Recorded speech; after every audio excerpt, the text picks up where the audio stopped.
Alvin et le scénarurgien ont abordé un problème très intéressant sur leur chaîne dernièrement, les personnages clichés dans les jeux de rôle.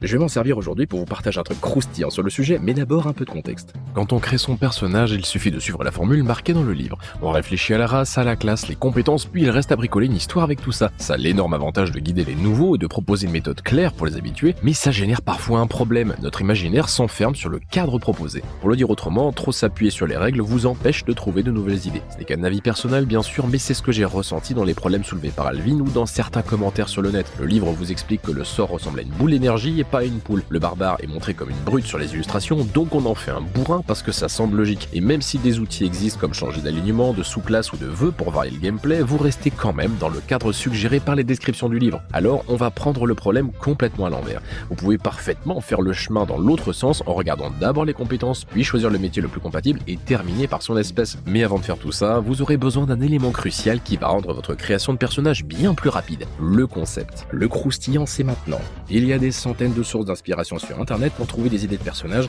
j'en ferai peut-être une vidéo si ça vous intéresse, mais en tout cas on va commencer par mon carburant favori, le monde réel. Vous connaissez Bear Grylls, faites-en un druide. Ancien soldat spécialisé dans la survie en pleine nature, il ne vénère aucun esprit, ne lance aucun sort, mais il connaît super bien les effets des plantes, quoi manger pour s'en sortir et comment dresser la plupart des bestioles sauvages. Marre du voleur sans scrupules, allez voir l'histoire de Liu Beng, ancien chef de patrouille qui escortait des prisonniers jusqu'à ce qu'il réussisse à s'évader. Au lieu d'affronter la punition de ses chefs, il a préféré jouer à Robin des Bois et à mener une rébellion. C'est allé tellement loin qu'il a mis fin à la dynastie Qing et qu'il est devenu lui-même le nouvel empereur. Vous aimez les artificiers? Je vous présente John Aitken et James Jeffrey, deux médecins bricoleurs qui ont fini par inventer la toute première tronçonneuse manuelle de l'histoire, pour soigner leurs patients bien sûr, mais je vous laisse imaginer les dégâts quand ils utilisent ça hors d'une salle d'opération. Je vous jure, il y a tellement d'autres exemples à vous raconter, mais maintenant c'est à vous de me dire par quelle classe on continue pour les prochains.